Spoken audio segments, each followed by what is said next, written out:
It's time to get unstuck and out of your own way by changing your mindset. I've got a great episode for you today. I'm pulling it out of the archives because it's been a while and it's so relevant right now as we're still early in the year. I really want you to listen to this interview that I had with Dan Moulder, who is the author of the book, The Lunch, and he's also a paralegal manager. This book was a great book, and in it, he talks about these 8 mindsets that we all can shift in and out of and how they might be holding us back in our career. So have a listen to this episode and join in the comments and tell me, which one do you think you are occasionally, and what are you going to do to get out of that mindset and get unstuck?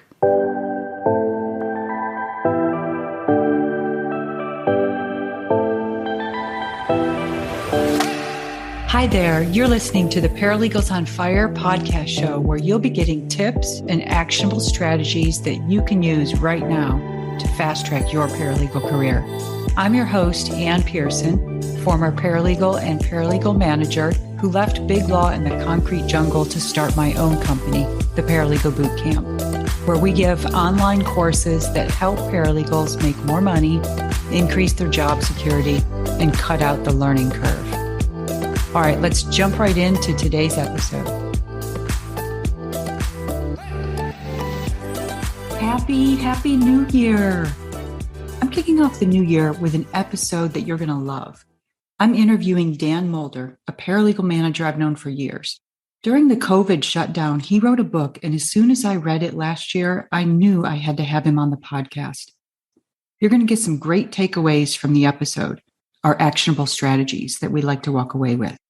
As you're listening to Dan describe these 8 characters from his book, ask yourself if you might be one of them and how you could change that mindset going into this new year. All right, let's jump right in and talk to Dan Moulder about his book, The Lunch, How to Manage You, a leadership book for the rest of us. Well, hello, this is Ann Pearson, and I'm excited to have my guest today, Dan Moulder. Dan is the author of the book titled The Lunch, How to Manage You, a leadership book for the rest of us.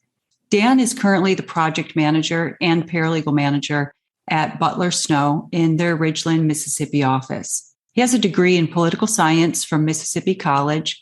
He's a certified project management professional, PMP.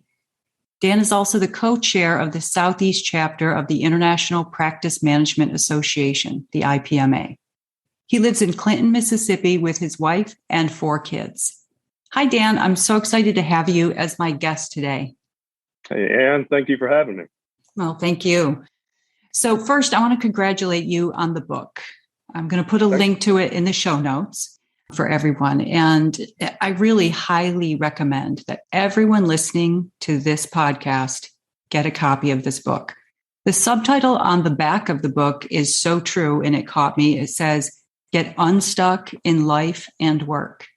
I have to tell you, I really enjoyed this book because I thought it was going to be sort of a self-help leadership kind of book, which I do read those, but it was an actual story with characters in it and a surprising ending.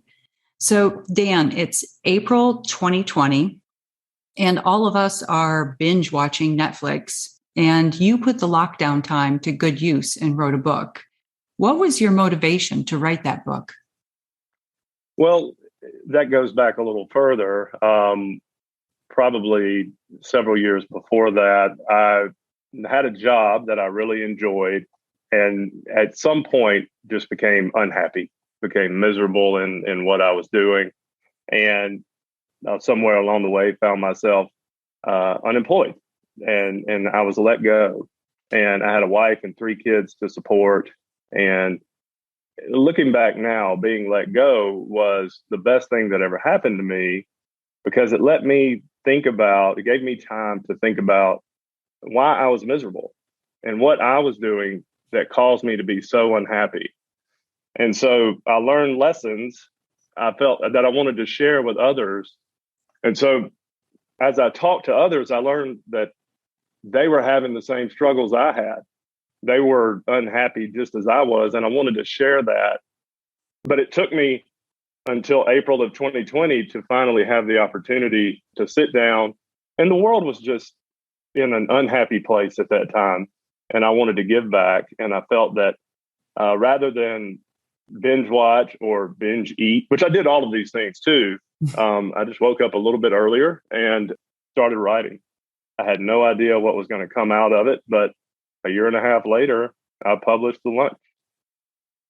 Wow. I love that. So it wasn't a planned thing where you'd always wanted to write a book or be an author? No, I never. I mean, everyone says they want to write a book. Now that I've written one, I think everyone has some book idea. I never had an idea. And so, no, it was never a plan to do that. But I just started writing and I just kept going with it. And every time I wanted to stop, I reminded myself what the book was about, not getting out of my own way, getting unstuck and really wanting to share that story with all the readers. Well, in the book, there's this annual company lunch, and the manager identifies these 8 mindsets that people at the lunch might have that's holding them back, either in their life or in work. And I'd like to talk about those mindsets. The first one is the groupie. Can you tell me about the groupie? Yeah, well, and we all probably know groupies, but the groupies like to tie themselves or associate themselves with others who may be more successful, more socially elevated, more well-known, more maybe wealthier. And there's nothing wrong inherently with wanting to learn from someone who has more experience, learn from someone who's doing what you want to do. There's value in mentor and mentee relationships. The limiting mindset for the groupie is that is the end in itself, is being associated with that person.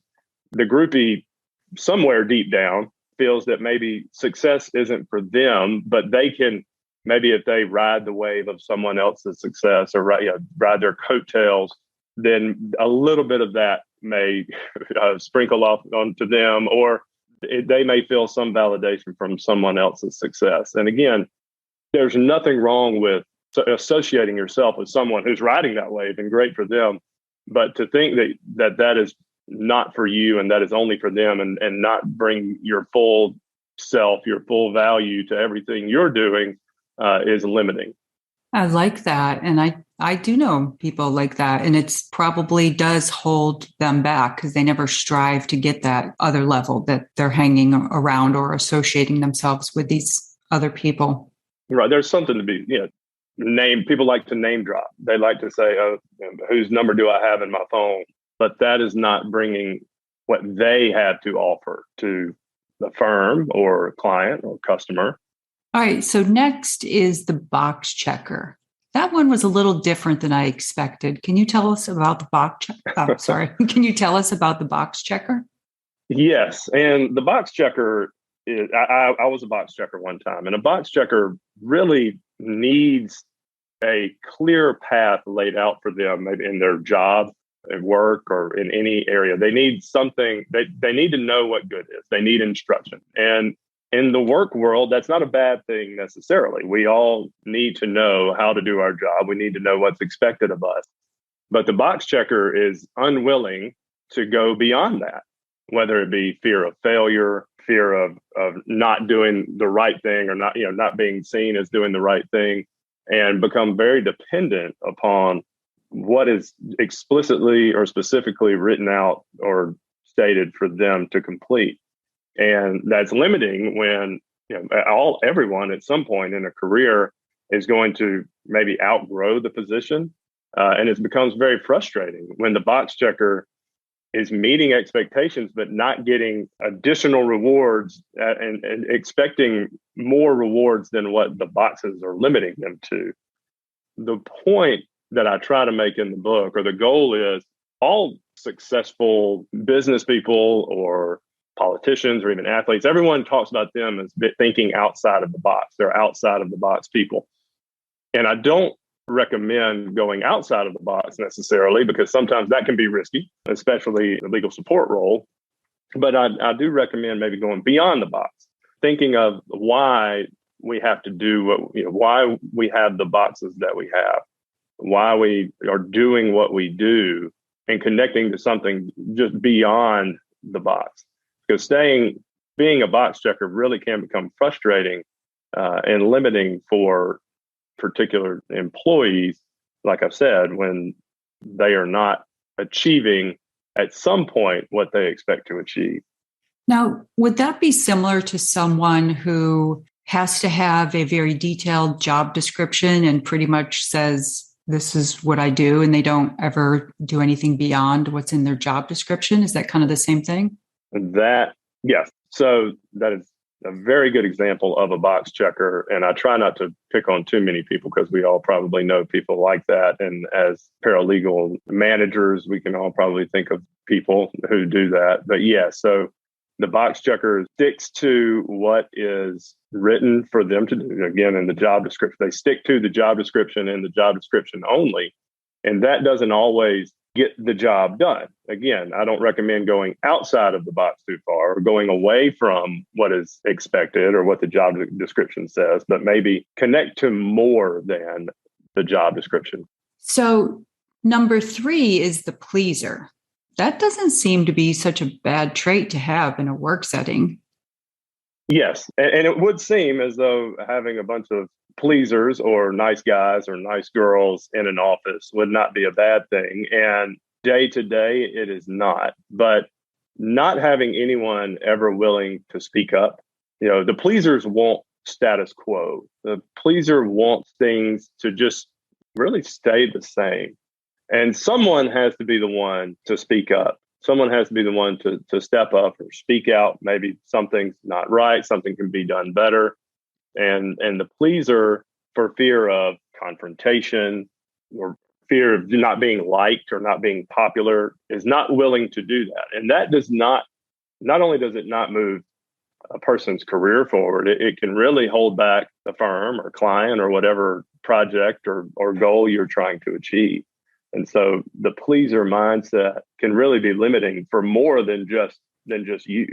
I could see that, especially, if we're talking about paralegals and other legal support professionals who listen to this show. I tell them a lot of times in a lot of the courses that I teach that they really need to be able to have those conversations that might be difficult when they know something's happening and the project is going to go south fast, right? But they're afraid to step up and go tell the attorney and come up with a solution. Exactly. That is a great example of a pleaser trying to keep status quo and something really going wrong because of that. And I find that if a pleaser really tries to just be honest, fair, candid, then any of the confrontation that we may be so afraid of, it really is never as bad as the pleaser thinks it is. And it's usually appreciated and answered. You don't want to leave things just undone just because you're afraid of shaking something up. Okay. And so the 4th mindset for the lunch, the people attending the lunch, is the scatterbrain. What does the scatterbrain look like? We all know a scatterbrain. Scatterbrain is the yes person. My favorite way to tell if someone is a scatterbrain or help someone know if they're a scatterbrain is I tell them, look at your desk. I want to see your desk. I want to see maybe your inbox, or maybe even if you appear put together somewhere, you have, maybe it's a closet. For me, it's a garage or a storage room. There's a mess somewhere. There is a lot more than you can take on, and it's hidden somewhere if it's not out in plain sight. So a scatterbrain is just a yes person and takes on more than anyone is capable of taking on and actually completing anything, at least. And that's dangerous, of course, and especially in the legal world. I see paralegals do it all the time. Get a request, yes, yes, yes. And then inevitably, maybe a deadline gets missed or a communication may not get sent.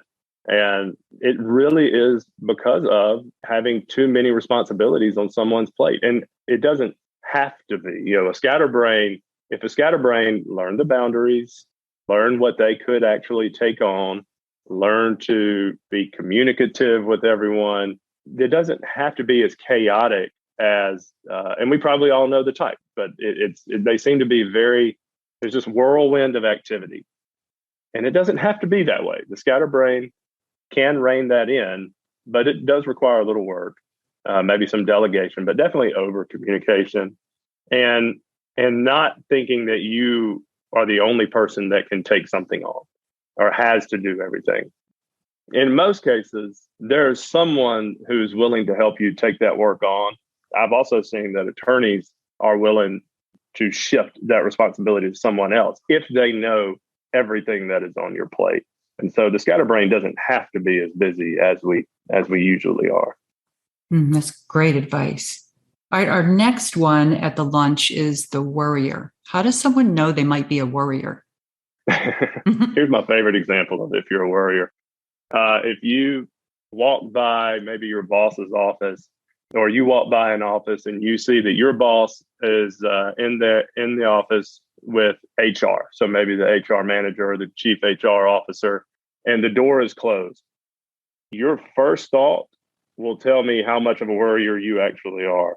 Because I know what I think. As a worrier, I am going to pack my bags before they can even tell me that I'm out the door. Now, granted, I have seen my boss talk to HR many times, and I'm still employed.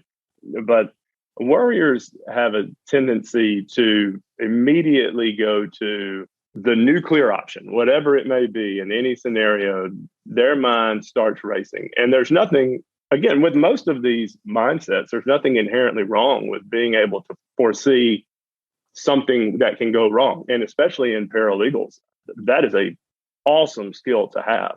Very proactive, and attorneys really appreciate that.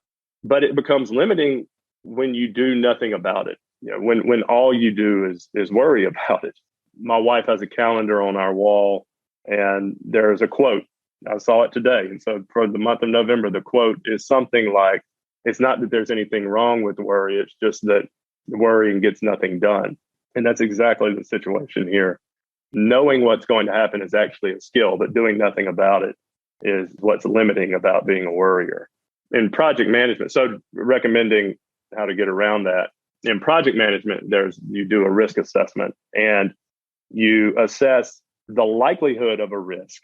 And then you assess the impact of that risk. And also understanding that not all risks are bad. A risk being anything that just goes against what's expected. Not all risks can have a bad outcome. So the first thing a worrier needs to understand is sometimes an error or a mistake can be a good thing. Many inventions happen that way. But to understand that something with a high likelihood has a very low impact, and the really high impact risks have a very low likelihood, can really help a worrier appreciate just what it takes or what's needed to be done to deal with those risks, or know if it's even worth worrying about at all. I like that. Something else that helped me as a worrier, and I have a 10-year-old son who worries way more than I do. That it's amazing what a 10-year-old can come up with, all risk beyond my comprehension. He's so creative with the things that he comes up with that are going to happen. Dr. Stephen Covey wrote a great book called Seven Habits of Highly Effective People. And in the book, he talks about we all have a circle of concern and a circle of influence, or a circle of control. And if that circle of concern is larger than what we can actually influence or what we can control, it causes us to worry. And every time I start to worry about something, or I feel a little anxious about something happening, I have to understand and look at the situation and think, can I control any of this that I'm worrying about? Can I control or influence any of the scenarios to make this not happen? And if I cannot, then I try not to worry about it. I try to only control and only worry about what is in my circle of control or influence. And that has helped me get past worry, or not be so much of a worrier. That's great advice. That's really great advice. And I've read that book. I actually have a presentation called The 7 Habits of the Indispensable Paralegal that used to be 7 Habits of the Highly Effective Paralegal. But then I started realizing that highly effective, for a paralegal probably isn't shooting for the stars, So I was like, yeah, do we just want to be effective or do we want to be great? So Yeah. Dr. Covey, there are very few life scenarios that I can think that he does not cover in that book. It's a great book. And really, I recommend anyone to read that. Yeah, I do too. All right. So our next one, the hater. So I thought the hater was going to be maybe someone who talks bad about the company or their other colleagues, like the bad apple of the group. But the hater in the book was something else. Can you explain the hater? Well, the hater really just doesn't like to see anyone succeed, but the hater really has a scarcity mindset. The hater thinks that if someone else succeeds or another company succeeds, if anyone but them, if anyone but the hater has success, then that takes away from potential success for them. And they call that a scarcity mindset. And it is really limiting because it doesn't allow, first of all, it's just a negative mindset. It's just people don't want to be around that. But it also doesn't allow you to celebrate with others, learn from others' successes, really try to appreciate what others put into win or succeed at whatever it is they were doing.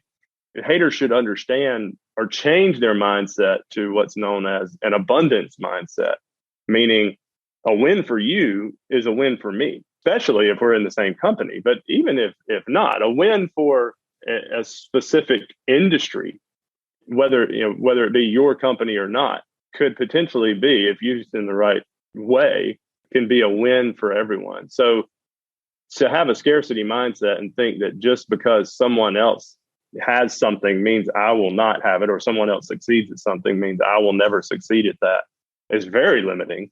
Because one, you just give up if someone else succeeds, but also you will hold on to any success you have. So any knowledge, any experience, anything that you could share that could really grow your firm, your team, even you, being a hater or having a scarcity mindset holds you back from sharing with the world, really.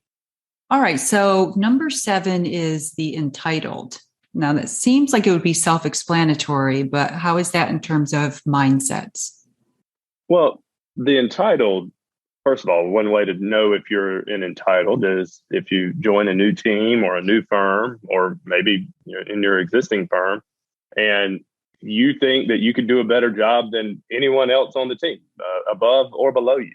And you wonder why you're not the CEO or the COO, and you already know as much as they do.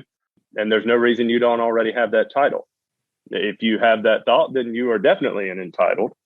But the entitled is limiting because thinking you already know more than everyone on the team and thinking you already know more than those who have been around longer and have more experience limits your ability to learn from them. There's so much knowledge and so much opportunity that and diversity of thought and experience on most teams, that to not appreciate someone else's perspective or thoughts on a project or maybe the way something should go is very limiting, because we should all be open and willing to hear other ideas, perspectives, because that's how things really get done. That's how you really begin to achieve beyond the box, as we get back to the box checker. But thinking that you know enough or more than anyone else is very limiting. And again, as you said, it's almost self-explanatory. Thinking you know everything can be limiting to not just you, but your team, the firm, the client, and everyone. All right. And last, but definitely not least, number 8, the person at the lunch is the perfectionist. So tell me why that should be such a bad thing if you're a perfectionist working in a law firm. Yeah, we have to be careful with this one in a law firm because we don't like mistakes. We want accuracy. And attorneys probably want perfection, or not probably, in most cases, they want perfection. The problem is in the mindset of a perfectionist is that if something is not perfect, then it's never done. And when in the case of the book, the perfectionist is what's really holding back the launch of this product. And in many cases, we sit around. In this book, for instance, I published it, and the day I have not read it since I published it because I know it's not perfect. I knew when I published it that there were several opportunities for me to improve. But if I sat on it as a perfectionist, it never would have gotten published. And given the point of the book and the theme, done was better than perfect. And so accuracy is good. Putting in based on all the information we know, putting in as much effort as we can to produce something or complete something. I have to be careful saying produce on a legal podcast. To complete something is enough. Done in many cases is better than perfect, because perfectionism can not only hold us back, but it can stop us. It can cripple us from actually completing or doing anything. So be very careful with trying to make something perfect, because you just sit on it and then it never gets done. Yeah, I could totally see that. I can recognize myself with that. Sometimes it takes way too long. I just won't release the course. I got to go back in. I got to listen to the audio one more time. I got to do this or that. And finally, I just say, yeah, it's got to go. It's done. That's it. And all of these mindsets are really just excuses for us not to achieve what we want to achieve, should achieve, or really just happiness in general. And perfectionism is one of the worst, because it's an easy one to excuse. Well, I'm still working on it. I'm still working on it. I'm almost done. I'm almost done. And then it's irrelevant by the time you get back around to it. So I say done is better than perfect in most cases. Well, like I said, I loved that, these 8 mindsets were at this lunch and the story that you weaved into that. And so if someone listening recognizes, maybe they have 1 or 2, or like you said, you recognized a lot of those mindsets in yourself, and then you did some self-reflection, but what would you recommend that someone do if they recognize that they have 1 or more of those mindsets? Well, first of all, read the book and understand the mindsets. And then it really just become aware of them. The whole point of the book for me is to make people more aware of self-awareness. So just knowing you have them and understanding when you're not achieving something, if you're not doing something that you want to do, or maybe even if you're just unhappy, think about why. And if one of these mindsets are getting in the way, work through that. Don't let that hold you back. Just be aware that it exists and get it out of the way. Get out of your own way. I like that. All right. Another question for you. I'm just curious, right? You work at a big law firm. You manage their paralegals. You write this book that gets published. Did things change after they read your book? Like, for example, did you have some people walking down the hall saying, hey, I think I'm a box checker, or I think I'm a pleaser? Like, how was life after the book at the firm? Well, not all paralegals even know I've written a book. I have tried to keep it somewhat quiet for that reason. Oops, too late. Too late now. They know. The firm knows. It hasn't. But I'll be first of all, I've gotten a lot of attorney feedback and paralegal feedback, and it's all been great. But some of my favorite feedback is as they're reading it and they get about halfway through, they email me or call me, or I run into them and they say, hey, is it possible to be more than just one of these? And I would say, just keep going. Let's talk when you're done. And it is one of my favorite questions. And yes, I have had several conversations about, is this me or is this person? And yeah, so I had to be careful because again, these mindsets that I learned in myself as I was learning them, as I was experiencing that, I saw them in others, not just people I work with, not just people I manage, friends that I had, past coworkers that I worked with. We all have some combination of this, but yes, it's been fun to put them into words and then have people want to talk to me about them. All right. So one last question. Now, I know the topic of today's discussion is about these mindsets in your book, but I'm curious if you have any advice for someone listening who maybe has a book idea and might want to do, maybe write a book on the side while they keep their day job. I've been waiting on someone to ask me this. I love the process. And all I can say is keep going. Don't stop. Keep writing. First piece of advice, keep what you delete. Now, don't get rid of it because you're going to have another idea and it will come back. I deleted things and I wish I had them because my idea for the next book were all things that I deleted to get this one done. So I've got to go back in my memory and do that. But my advice is just to keep doing it and don't stop. Keep writing. It's frustrating.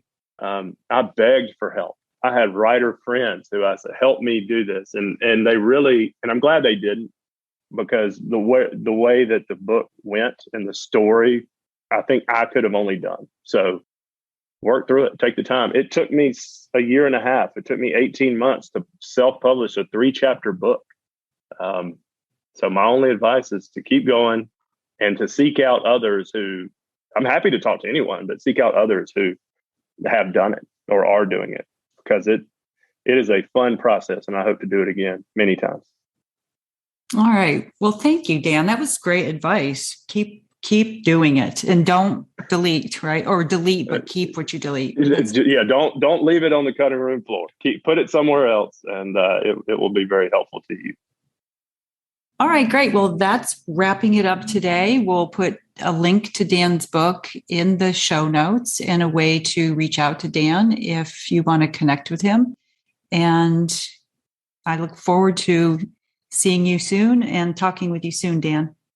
Yes, Anne. Thank you for the opportunity. All right, that's it for today's episode. Thank you so much for listening. If you enjoyed today's show, hit the subscribe button in whatever platform you're listening. And please take a quick minute and leave a review of the podcast and share this episode with just one colleague or friend who you think would benefit from what we discussed today. Share the knowledge and the entire paralegal profession elevates. See you next week. Bye for now.